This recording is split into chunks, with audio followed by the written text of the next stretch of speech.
बाळांनो welcome. नांदोकर academy या माझ्या यूट्यूब चॅनलवरती तुमचं सर्वांचं स्वागत आहे. क्लास 11ची नवीन बॅच आपण आजपासून सुरू करतो आहे. 2022-23 आपली ही बॅच आहे. आणि बायोलॉजी जो आपला सब्जेक्ट आहे बिलकुल इझी आहे, सिंपल सब्जेक्ट आहे. बायोलॉजी जो आहे आपल्या डे टू डे लाईफसोबत जोडलेला आहे. खूप लोकांना बायोलॉजी आवडते, बऱ्याच लोकांना याच्यातल्या डायग्राम काढणे आवडते, या नोट्स वाचणे आवडतात. त्यामुळे काय आहे की नीट CET सारख्या एक्झाममध्ये किंवा स्टेट बोर्डसारख्या एक्झाममध्ये खूप मुलांना याच्यामध्ये आउट ऑफ मार्क पडतात. पैकीच्या पैकी मार्क बायोलॉजीमध्ये घेता येतात. आणि एखाद्याचं जर फिजिक्स व्यवस्थित नसलं, फिजिक्स हार्ड जात असलं, केमिस्ट्री हार्ड जात असलं, फिजिक्स केमिस्ट्रीमध्ये जर व्यवस्थित स्कोर येत नसला, तर जर तुम्ही बायोलॉजी चांगलं करून ठेवलं तर एक ॲव्हरेज स्कोर तुम्ही आणू शकता. आणि नुसतं बायोलॉजीच्या भरोशावरती तुम्ही नीट CET किंवा स्टेट बोर्डसारख्या एक्झाममध्ये एक चांगला स्कोर आणू शकता. पण हा सब्जेक्ट इझी असल्यामुळे काय होते की बरेच मुलं याच्याकडे दुर्लक्ष करतात. एक्झाम येईपर्यंत याला वाचतच नाही. आणि जेव्हा एक्झाम येते तेव्हा मग एवढा सगळा सिलेबस आपल्या अंगावर येऊन पडतो, एवढी सगळी प्रिपरेशन आपल्याला एकाच वेळी करावं लागते आणि मग ऐनवेळी गोंधळ होऊन जातो. जो सब्जेक्ट आपल्याला सगळ्यात इझी आता वाटत होता तो आता सगळ्यात हार्ड वाटायला लागतो. आणि अशावेळी मग गोंधळ होऊन जे आपल्या हातातले मार्क आहेत ते चालले जातात. म्हणून गोंधळ होऊ नये, आपल्या हातातले मार्क जाऊ नये म्हणून रोज बायोलॉजीची थोडी तरी प्रिपरेशन करा. नुसतं बायोलॉजीच नाही, सगळ्याच सब्जेक्टची रोजच्या रोज प्रॅक्टिस करा. बाकीच्या सब्जेक्टपेक्षा बायोलॉजीला थोडा कमी वेळ दिला तर चालेल, पण रोज वाचा, रोज डायग्राम काढा, रोज नोट्स वाचा. तुमच्या शाळेच्या तुमच्या कॉलेजच्या ट्युशनच्या किंवा आपल्या ज्या नोट्स आहेत त्या वाचा. आपले रोज व्हिडिओ बघा, पण रोज थोडा वेळ द्या. त्यामुळे तुम्हाला बिलकुल एक्झाममध्ये हार्ड जाणार नाही. नीट CET सारख्या एक्झाममध्ये चांगला स्कोर येईल. आता बाळांनो, तुमचा जो 11चा जो नवीन सिलेबस आहे त्या नवीन सिलेबसमध्ये टोटल तुम्हाला 16 चॅप्टर दिलेले आहेत. हे 16चे चॅप्टर आपण एक एक करून घेऊ, प्रत्येक चॅप्टरवर आपण याची व्हिडिओ बनवू. आता महत्त्वाचं म्हणजे तुम्ही व्हिडिओ पण बघितले. आता सगळ्यात महत्त्वाचं म्हणजे राहतो तुमचा नोट्सचा प्रश्न. तुम्हाला जर चांगल्या नोट्स भेटल्या तर तुम्हाला वाचायला सोप्या जातात. एखाद्या नोट्स अवघड असतात, त्याची लँग्वेज अवघड असते, मग तुम्हाला त्याच्यामध्ये इंटरेस्ट येत नाही, चांगला स्कोर पण येत नाही. पण एखाद्या नोट जर सोप्या असल्या, चांगल्या असल्या तर तुम्हाला त्या वाचावं वाटतात, स्कोर पण चांगला येतो तुमचा. आपल्या ज्या नोट्स आहे बाळांनो, तो अख्ख्या महाराष्ट्रातल्या one of the best notes आहेत. तर आपल्या नोट्स तुम्हाला कशा भेटतील हे पण मी तुम्हाला सगळं समजून सांगतो. त्याचबरोबर आता नोट्स पण वाचल्या, व्हिडिओ पण बघितले, नोट्स पण वाचल्या. आता महत्त्वाचा प्रश्न राहतो तो म्हणजे प्रॅक्टिसचा. तुमचं प्रॅक्टिस केली नाही तुम्ही, जर तुम्ही टेस्ट दिल्या नाही तर तुमचं इव्हॅल्युएशन होणार नाही. तुम्हाला नीट CET सारख्या एक्झाममध्ये चांगला स्कोरच येणार नाही. तुमची किती प्रिपरेशन झालेली असो, पण जर तुम्ही प्रॅक्टिस केली नाही तर तुमचा स्कोरच येणार नाही. म्हणून प्रॅक्टिस म्हणजेच काय, MCQची प्रॅक्टिस. कारण हे नीट CET सारख्या एक्झाम जे आहे MCQच्या पॅटर्नवर, मल्टिपल चॉईस पॅटर्नवर विचारलं जातं. म्हणून आपलं जे ॲप आहे नांदोकर अकॅडमी, याच्यामध्ये आपण खूप सारी प्रॅक्टिस मुलांची करून घेतो. नीटची प्रॅक्टिस, CETची प्रॅक्टिस करून घेतो आपण. टॉपिक वाईज त्याच्यामध्ये टेस्ट होतात, चॅप्टर वाईज टेस्ट होतात, पूर्ण सिलेबसवरती आपण टेस्ट घेतो. तर मग ह्या सगळ्या टेस्ट कशा देता येतील तुम्हाला, MCQची प्रॅक्टिस कशी करता येईल, तर त्या सगळ्यांबद्दल मी तुम्हाला आता माहिती सांगतो. तर बघा, या स्लाईडमध्ये तुम्हाला ही सगळी माहिती समजेल. आपली क्लास 11 बायोलॉजी आपला सब्जेक्ट आहे. 2022-23ची आपली ही बॅच आहे. आता बघा की तुम्हाला ह्या नोट्ससाठी आणि प्रॅक्टिस करायसाठी, डेली टेस्ट सोडवायसाठी तुम्हाला आपलं एक ॲप डाउनलोड करावं लागेल. आणि त्या आपल्या ॲपचं नाव आहे नांदोकर अकॅडमी, बरोबर आहे. जे आपल्या आपल्या यूट्यूबचं जे आपलं नाव आहे ना, हेच नाव त्या प्ले स्टोअरवर जाऊन टाईप करायचं आहे. तुम्ही वेगळे ॲप्लिकेशन डाउनलोड करताना त्या प्ले स्टोअरवरून, तसंच हे प्ले स्टोअरवरून आपलं ॲप जे आहे ते तुम्हाला डाउनलोड करून घ्यायचं आहे, बरोबर आहे. आता तुम्ही डाउनलोड हे ॲप करून घेतल्यानंतर मग तुम्हाला जे स्टडी मटेरियल आहे ते PDF फॉर्ममध्ये मी पाठवतो. आता MS CETच्या त्याच्यामध्ये तुम्हाला नोट्स भेटतील, नीटच्या तुम्हाला त्याच्यामध्ये नोट्स भेटतील PDFच्या फॉर्ममध्ये. तुम्हाला त्या वाचता येतील किंवा त्याच्यात तुम्हाला झेरॉक्स काढता येतील. जे आपण टेस्ट घेतो आपल्या ॲपमध्ये ते आपण रेग्युलर टेस्ट घेतो, टॉपिक वाईज टेस्ट घेतो, चॅप्टर वाईज टेस्ट घेतो, पूर्ण सिलेबसच्या आपल्या टेस्ट होतात. आणि त्याचा टायमिंग पण फार फ्लेक्झिबल असतो. सकाळी 6 वाजल्यापासून तर रात्री 11 वाजल्यापर्यंत तुम्ही कधी जेव्हा तुम्हाला वेळ भेटेल याच्या दरम्यान त्या टेस्ट तुम्ही देऊ शकता. तर हा एवढा फ्लेक्झिबल टाईम आपल्या ॲपमध्ये आपण ठेवतो टेस्ट देण्याचा. आणि जेवढं तुम्ही टेस्ट द्याल तेवढं तुम्ही परफेक्ट होणार, बाकीच्यांपेक्षा तुम्ही पुढे राहणार. आता आपल्या ह्या तुम्हाला नीटच्या वेगळ्या आपल्या याच्यामध्ये टेस्ट होतात, बरोबर आहे. MST CETच्या वेगळ्या टेस्ट होतील आणि नीटसाठीच्या आपल्या वेगळ्या टेस्ट होतात. त्याचं तुम्हाला नोटिफिकेशन येते. नीटच्या टेस्ट कोणत्या आहेत आणि CETच्या टेस्ट कोणत्या आहेत त्याचं वेगळं नोटिफिकेशन येते. ज्यांना नीट द्यायची आहे ते नीट देऊ शकतात, ज्यांना CETच्या टेस्ट द्यायच्या आहेत त्या CETचे देऊ शकतात. काहींना दोन्ही टेस्ट द्यायचे असतात तर दोन्ही तुम्ही टेस्ट देऊ शकता. आता तुम्हाला नोट्स आणि टेस्ट याच्यासाठी काही फीज द्यावी लागेल. फीज आपण फार कमी ठेवली आहे मॅडम. आपलं जे ॲप तुम्ही डाउनलोड केलेलं ॲप डाउनलोड कोणी करू शकते हे लक्षात घ्या. ॲप कोणालाही डाउनलोड करता येते, पण जर तुम्हाला नोट्स पाहिजे असल्या, नोट्स आपल्या फ्री नाही आहेत, नोट्स पाहिजे असल्या 11च्या असो की 12च्या असो, तुम्हाला काही ठराविक छोटीशी फीज भरावी लागणार आहे. आणि जर तुम्हाला प्रॅक्टिस करायची असेल त्याच्यासाठी तुम्हाला फीज भरावी लागणार आहे. आणि याच्यासाठी फक्त आपण 500 रुपये एवढी फीज घेतो. फीज किती आपली? पूर्ण वर्षभराची, ॲन्युअल म्हटलेलं आहे, लक्षात घ्या. पूर्ण वर्षभराची फीज 11व्या वर्गाची तुमची फक्त 500 रुपये. या 500 रुपयामध्ये तुम्हाला पूर्ण नोट्स भेटतील आणि वर्षभर नीटच्या CETच्या तुम्हाला टेस्टची प्रॅक्टिस करायला भेटणार आहे. फक्त ते ॲप तुम्ही डाउनलोड करून घ्यायचं आहे तुम्हाला, बरोबर आहे. आता तुम्ही फीज कशी भरणार? तर फीज जी आहे ती 500 रुपये तुम्हाला ऑनलाईन भरायची आहे. गुगल पे किंवा फोनपेनी तुम्हाला भरायची आहे, लक्षात घ्या. गुगल पे किंवा फोनपे हे सगळ्यांना तुम्हाला माहितीच असते. आणि गुगल पे किंवा फोनपेचा जो माझा नंबर आहे हा नंबर आहे, बरोबर आहे, या नंबरवरती. आणि फीज भरल्यानंतर तुम्हाला मला फोन करून सांगायचं आहे आणि नंतर मी तुम्हाला त्या बॅचमध्ये ॲड करणार, जेणेकरून तुम्हाला नोट्स पण भेटतील आणि तुम्हाला टेस्ट पण तुम्हाला देता येतील. आणि तुम्हाला जर काही प्रश्न विचारायचे असले, काही क्वेरीज असली, तर हाच माझा व्हॉट्सअप नंबर आहे, याच्यावरती तुम्हाला मेसेज करू शकता. शक्यतो फोन करू नका, प्रत्येक फोनचं उत्तर देणं मला पॉसिबल होणार नाही. मेसेज करा, त्या मेसेजचं उत्तर मी तुम्हाला नक्की वेळ भेटला तसं मी तुम्हाला त्याचं उत्तर देतोच. आता हे सगळ्या तुमच्या आयडिया क्लिअर झाल्या असतील आपल्या या नवीन बॅचच्या संदर्भात. 2022-23च्या बॅचच्या संदर्भात नोट्स, टेस्ट वगैरे, आपले व्हिडिओ कसे वगैरे असणार, त्या सगळ्यांच्या बाबतीत तुमच्या आयडिया क्लिअर झाल्या असतील. आता आपण सुरुवात करू ते आपल्या चॅप्टरला. पहिला चॅप्टर सगळ्यात महत्त्वाचं म्हणजे एक लक्षात घ्या की नोट्स आणि टेस्ट याच्यासाठीच पैसे भरावे लागणार आहे. व्हिडिओ सगळे फ्रीज आहेत, लक्षात घ्या.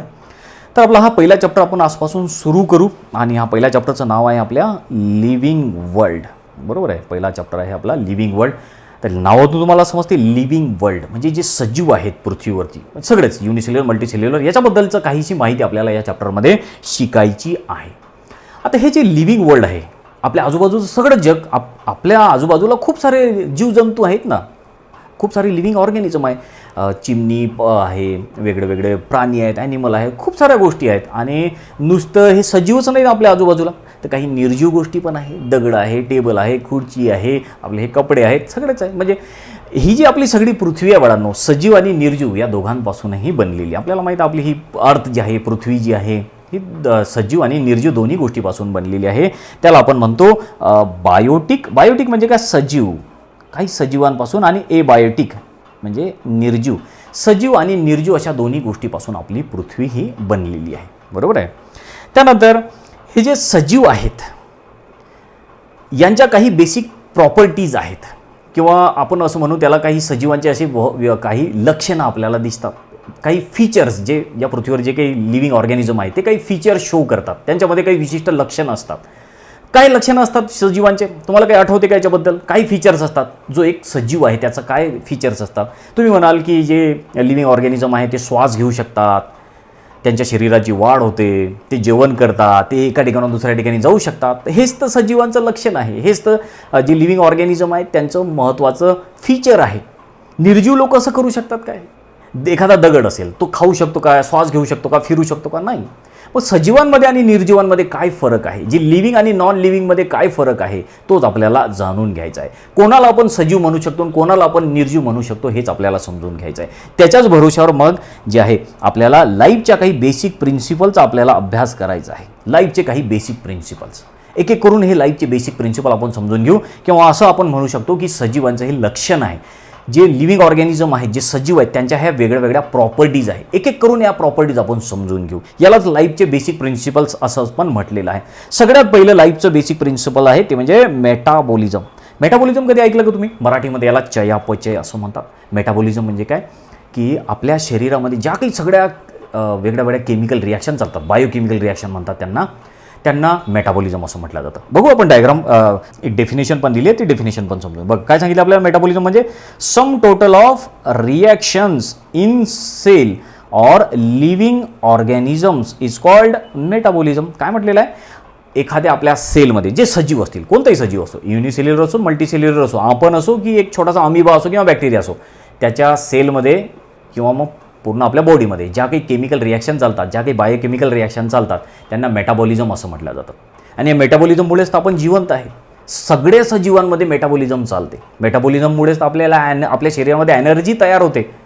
आपल्याला जगायला जी एनर्जी लागते, चालायला, बोलायला, प्रत्येक काम करायला जी एनर्जी लागते ते मेटाबॉलिझममुळेच तर तयार होते. आपल्या शरीरामध्ये खूप साऱ्या रासायनिक क्रिया चालू आहेत, बायोकेमिकल रिॲक्शन चालू आहेत.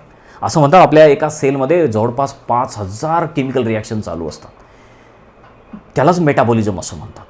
जसं आपण खाल्लेलं जेवण पचणे, आपलं ब्लड तयार होणे, आपली लाळ तयार होणे, आपलं चालणे, फिरणे, हृदयाची धडधड असेल, किडनीचं काम करणं असेल, हे सगळं मेटाबॉलिझममुळेच तर सुरू आहे. म्हणजे ह्या सगळ्या केमिकल रिॲक्शनच तर सुरू आहेत. ह्या केमिकल रिॲक्शन म्हणजेच मेटाबॉलिझम आहे. म्हणजे जर ह्या केमिकल रिॲक्शन थांबल्या म्हणजेच मेटाबॉलिझम थांबलं तर आपण मरून जाऊ. म्हणून मेटाबॉलिझम आवश्यक आहे. म्हणजे सजीवांचं सगळ्यात महत्त्वाचं लक्षण आहे, लिव्हिंग ऑर्गॅनिझमचं एक महत्त्वाचा हा गुणधर्म आहे मेटाबॉलिझम. लक्षात आलं ना? तर मेटाबॉलिझम म्हणजे काय, तर आपल्या शरीरामध्ये किंवा आपल्या प्रत्येक सेलमध्ये किंवा आपल्या शरीरामध्ये चालणाऱ्या प्रत्येक केमिकल रिॲक्शनला आपण मेटाबॉलिझम म्हणतो. आता मेटाबॉलिझम 2 प्रकारचा आहे बाळा. त्यातला पहिला प्रकार आपण समजून घेऊ. मेटाबॉलिझमचा पहिला प्रकार आहे, आपण त्याला ए नाव दिलेलं आहे, एने कॅटाबॉलिझम असं म्हणतात त्याला. कॅटाबॉलिझम म्हणजेच काय, ब्रेक डाऊन रिॲक्शन, असं पण लक्षात ठेवा, ब्रेक डाऊन रिॲक्शन कॅटाबॉलिझम. तर कॅटाबॉलिझम म्हणजे काय, ब्रेकिंग, बघा काय सांगितलं कॅटाबॉलिझम, ब्रेकिंग ऑफ लार्ज मॉलिक्यूल और सबस्टन्स इनटू स्मॉल मॉलिक्यूल्स और सबस्टन्स. काय म्हटलेलं आहे, जो एक लार्ज मॉलिक्यूल आहे बघा, लार्ज मॉलिक्यूलचं तुटणे आणि त्याच्यापासून छोटे छोटे सबस्टन्स तयार होणे, याला कॅटाबॉलिझम असं म्हणतात. किती सिंपल आहे ना? जसा एक मोठासा दगड असेल, तो आपण फोडला की छोटे छोटे दगड तयार होतात. म्हणजे काय म्हणू शकतो आपण, कॅटाबॉलिझम म्हणू शकतो याला. एक मोठा सबस्टन्स किंवा मॉलिक्यूल तुटला, छोटे छोटे सबस्टन्स तयार झाले, कॅटाबॉलिझम. लक्षात आलं ना? आता याचं एक्झाम्पल मला दिलेलं आहे आपल्याला, आणि एक्झाम्पल खूप आपल्याशी मिळतं जुळत आहे. काय सांगितलेलं बघा, हे एक्झाम्पलमध्ये काय दिसते तुम्हाला, हा ग्लुकोज आहे, ग्लुकोजचा मॉलिक्यूल, बरोबर. C6H12O6 ग्लुकोज तुम्हाला माहीत आहे. आणि हा ग्लुकोज आपल्या प्रत्येकाच्या शरीरामध्ये प्रेझेंट असतो. आपल्या प्रत्येक सेलमध्ये आपण जे काही खाल्लं त्याचं ग्लुकोज तयार होते. आपल्या शरीरामध्ये ग्लुकोज, आपल्या प्रत्येक सेलमध्ये ग्लुकोज असते, त्याच्यापासून आपल्याला एनर्जी भेटते. आता एनर्जी कशी भेटते, ग्लुकोज तर आपल्या सेलमध्ये आहे. आता जेव्हा आपण श्वासोश्वास करतो तेव्हा त्या श्वासोश्वासामधून ऑक्सिजन आपल्या शरीरात जातो आणि तो ऑक्सिजन ग्लुकोजपर्यंत पोहोचतो, आपल्या प्रत्येक सेलपर्यंत तो ऑक्सिजन पोहोचतो. आणि सेलमध्ये काय, ग्लुकोज आहे. तर हा ऑक्सिजन काय करतो, ग्लुकोजला तोडतो, आणि ग्लुकोज तुटल्यामुळे, म्हणजे ग्लुकोज मोठा मॉलिक्यूल आहे, ग्लुकोज तुटल्यामुळे त्याच्यापासून छोटे छोटे मॉलिक्यूल तयार होतात, आपल्याला एनर्जी भेटते. त्याला तर कॅटाबॉलिझम म्हटलं.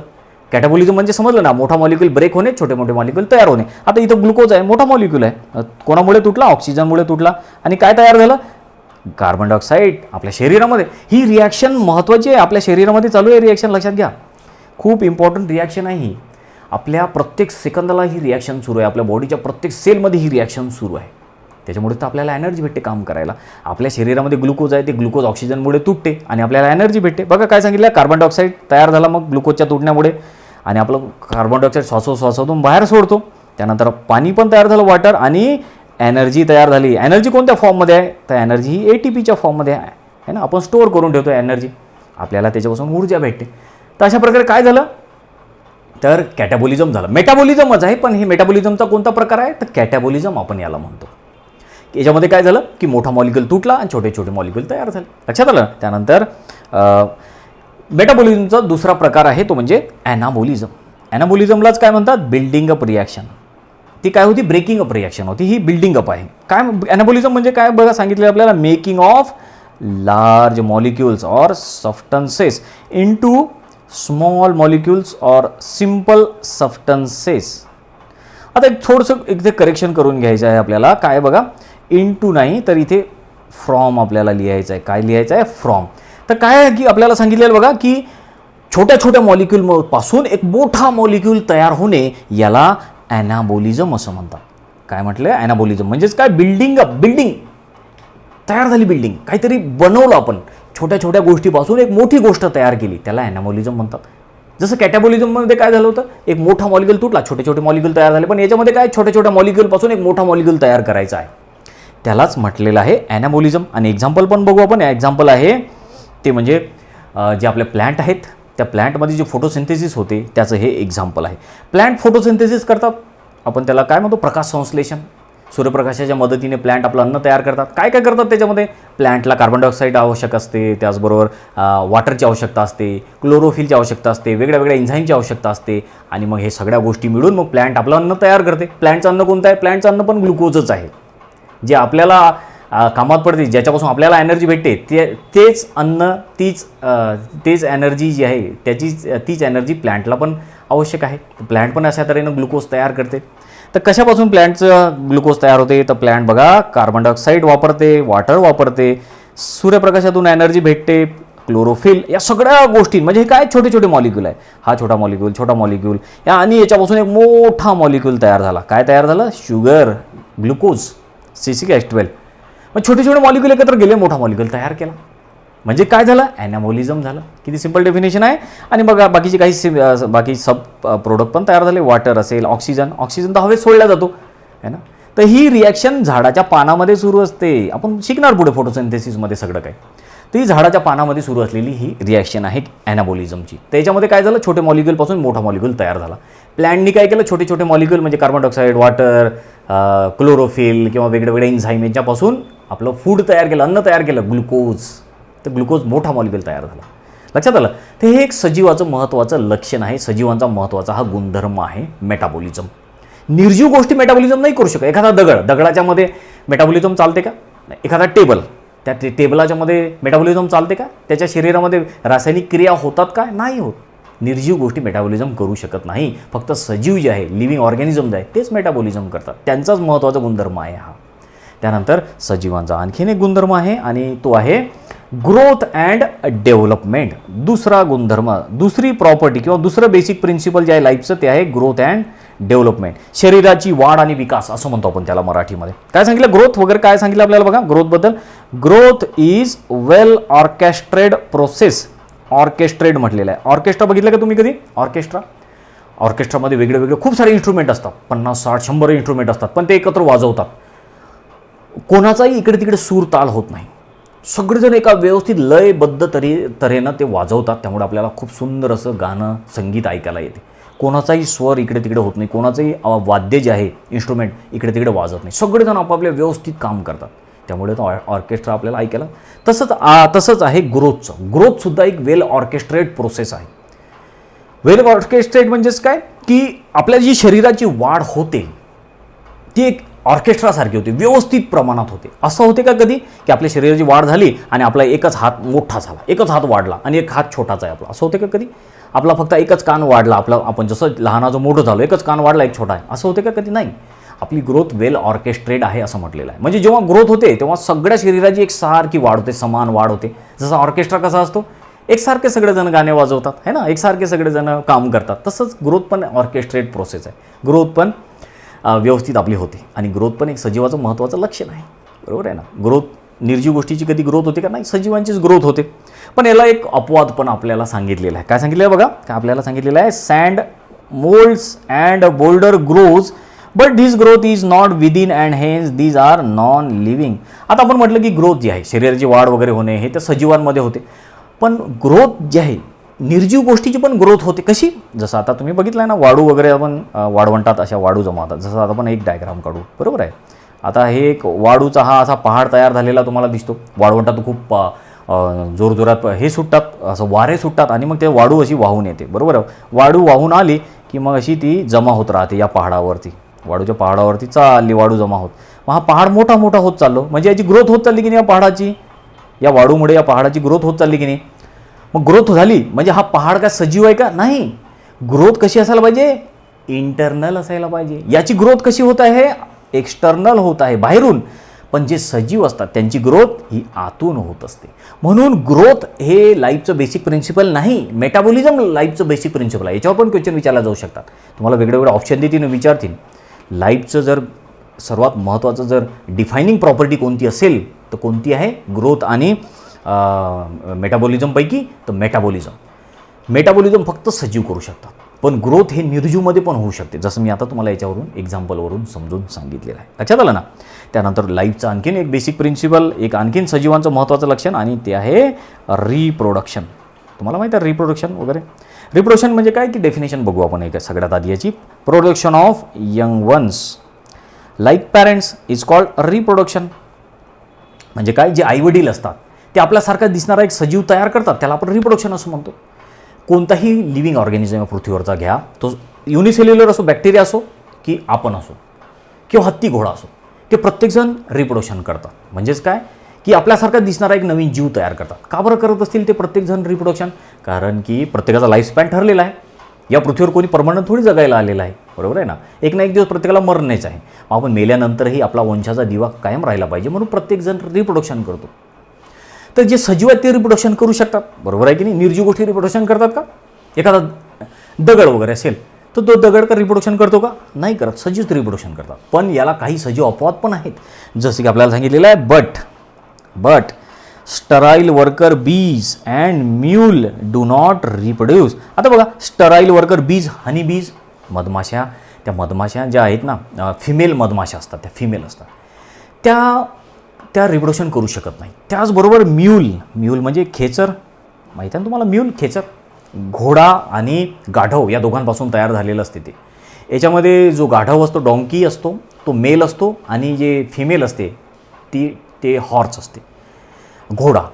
त्या घोडा आणि गाढव या दोघांच्या कॉम्बिनेशनपासून तयार झालेलं असतं खेचर, म्यूल तयार झाले असतं. पण एक महत्त्वाचं लक्षात घ्या, म्यूल खूप काटक आहे, मजबूत आहे. घोडा आणि गाढव या दोघांसारखं ते दिसते. आणि जे पहाडी भाग आहेत त्याच्यामध्ये म्यूल खूप जास्त प्रमाणात हे खेचर वापरल्या जातात. त्यांचा काटक असतात, ते सामान वगैरे इकडून तिकडून न्यायसाठी वगैरे वापरल्या जातात ते. पण हे म्यूलचं एक वैशिष्ट्य आहे की म्यूल जे आहे ते स्टराईल आहे, ते रिप्रोडक्शन करूच शकत नाही म्यूल. ते आपल्या बाळांना जन्म देऊ शकत नाही. म्हणजे म्यूल पण सजीव आहे, पण तरी ते रिप्रोडक्शन करू शकत नाही. ह्या ज्या मधमाशा आहे ना, फिमेल वर्कर बीज, त्या पण सजीव आहेत, पण त्या पण रिप्रोडक्शन करू शकत नाही. म्हणजे इथे आपल्याला काय समजते, सगळेच सजीव रिप्रोडक्शन करू शकत नाहीत. लक्षात आलं ना. त्यानंतर पुढचं आणखीन आपण पॉईंट, आपलं सजीवाचं लक्षण किंवा सजीवांचा गुणधर्म, तो म्हणजे कॉन्शियसनेस. काय समजतो आपण कॉन्शियसनेस म्हणजे? तर कॉन्शियसनेस म्हणजे आपल्याला सांगितलेलं आहे, any living being respond to thermal, chemical और biological changes in the surrounding is called consciousness. जाणीव असणे, कॉन्शियस जाणीव असणे, आपल्या अवतीभोवतीची जाणीव असणे, त्याला कॉन्शियसनेस म्हणतात. म्हणजे बघा की जे सजीव असतात ते आपल्या आजूबाजूचं जे इन्व्हायरमेंट आहे त्याच्या अकॉर्डिंग ते वागतात. जर बाहेर थंडी पडली तर त्यांना थंडी वाजते, है ना. बाहेर थंडी पडली आपल्याला थंडी वाजते ना, किंवा बाहेर ऊन असलं तर आपल्याला ऊन लागते. तर आपण काय करतो, जे सजीव असतात ते बाहेरच्या ॲटमॉस्फिअरला रिस्पॉन्ड करतात. मग ते बाहेरचे जे बाहेर ते थर्मल असो किंवा मग केमिकल असो किंवा बायोलॉजिकल जे त्याच्या आजूबाजूला चेंजेस होतात त्यांना ते रिस्पॉन्ड करतात. यालाच कॉन्शियसनेस असं म्हटलं जातं. लक्षात आलं ना. तर आपल्या आजूबाजूचं जे एन्व्हायरमेंट आहे त्याला रिस्पॉन्ड करणे, त्याला आपण कॉन्शियसनेस म्हणतो. हा सजीवाचा एक महत्त्वाचा गुणधर्म आहे. निर्जीव गोष्टी कॉन्शियस करू शकतात का?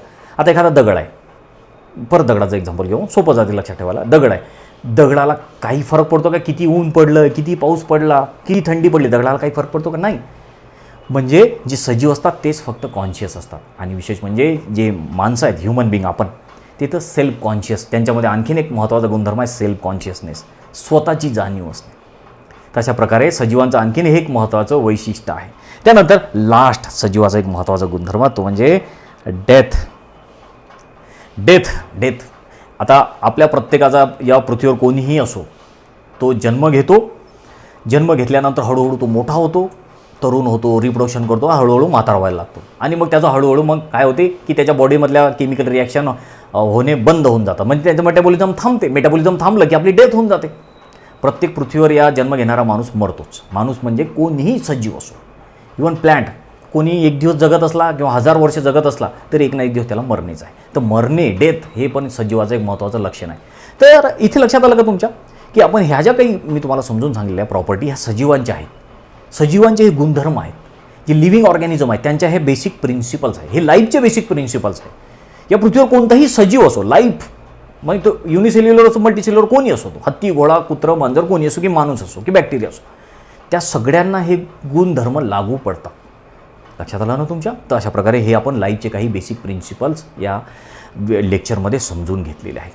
नेक्स्ट लेक्चरमध्ये आपल्याला आणखीनही या चॅप्टरमधला एक इंटरेस्टिंग टॉपिक समजून घ्यायचा बाळांनो. तर चांगल्या तऱ्हेनं वाचा, व्यवस्थित प्रॅक्टिस करा.